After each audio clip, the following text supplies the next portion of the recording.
रेंदेर फेस्ताक साधना करपाच्या निमतान दुसऱ्या गांवांत सूर सोदपाक गेलो.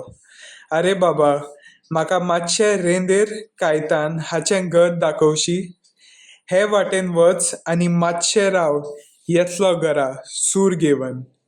माडाचे नाल्ल काडप्याक पाडेली म्हणटात आनी रेंदेराचो धंदो सूर काडपाचो.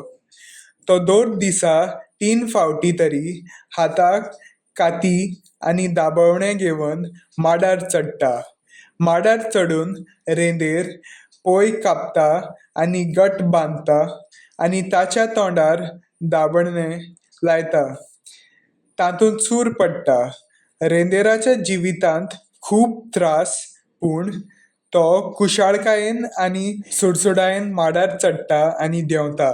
आतांचे युग हो धंदो करूंक सोदिनात, पूण जे मेरेन माड आसात ते मेरेन आमकां रेंदेर पळोवंक मेळटले.